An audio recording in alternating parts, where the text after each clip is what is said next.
Hello बच्चों, चलिए प्रश्न को देखते हैं। प्रश्न दिया गया है, मलेरिया के लक्षण प्लीहा तथा त्वचा पर किसके कारण प्रकट होते हैं? पहला सफनर के कणों द्वारा, दूसरा हीमोजोइन, तीसरा हीमेटॉन और लास्ट में रुधिर शर्करा। सबसे पहले इस प्रश्न का देख लेते हैं हम मुख्य उदाहरण। यहाँ पर क्या देखेंगे? मुख्य अवधारणा। तो यहाँ पर इस प्रश्न का मुख्य अवधारणा होगा मलेरिया रोग।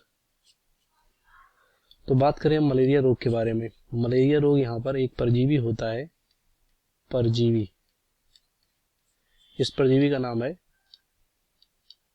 प्लाज्मोडियम। इस प्लाज्मोडियम की वजह से, जो कि प्रोटोजोआ संघ का प्राणी है, इसकी वजह से मानव में मलेरिया होता है। अब यहाँ पर इस प्लाज्मोडियम के लिए दो पोषक होते हैं। पहला तो हो गया मच्छर और दूसरा हो गया यहाँ पर मानव। तो मच्छर के काटने से, जब मच्छर मानव को काटता है यानी खून चूसता है, तो जो इसके यहाँ पर संक्रामक अवस्था होती है प्लाज्मोडियम की, जिसे स्पोरोजॉइट बोलते हैं, ये मानव के रक्त में आएगा और सीधे यहाँ पर जो स्पोरोजॉइट यहाँ पर मानव में आता है, स्पोरोजॉइट, ये स्पोरोजॉइट यहाँ पर, इसको इस तरह से लिख सकते हैं और इसको इस तरह से भी लिख सकते हैं।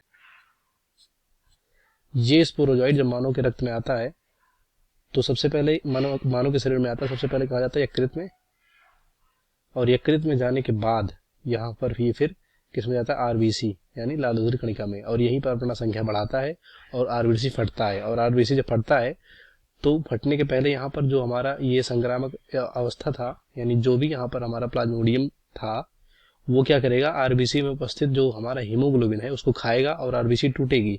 तो आरबीसी के टूटने से, या कह सकते हैं कि जो आरबीसी में हीमोग्लोबिन था उसके टूटने से और आरबीसी के फटने से, यहाँ पर हीमोग्लोबिन से ही यहाँ पर हमारा कौन सा पदार्थ निकलता है? हीमोजॉइन निकलता है, हीमोजॉइन। और हीमोजॉइन यहाँ पर एक कह सकते हो पदार्थ होता है, या यहाँ पर बोल सकते हैं पॉलीमर बहुलक होता है, जो कि पीले भूरे रंग का, यहाँ पर पीले भूरे और काले रंग का होता है। ये इसी की वजह से यहाँ पर मानव में बुखार, त्वचा और प्लीहा पर यहाँ पर अलग अलग लक्षण देखने को मिलते हैं। तो ये होगा इस प्रश्न का यहाँ पर मुख्य उत्तर।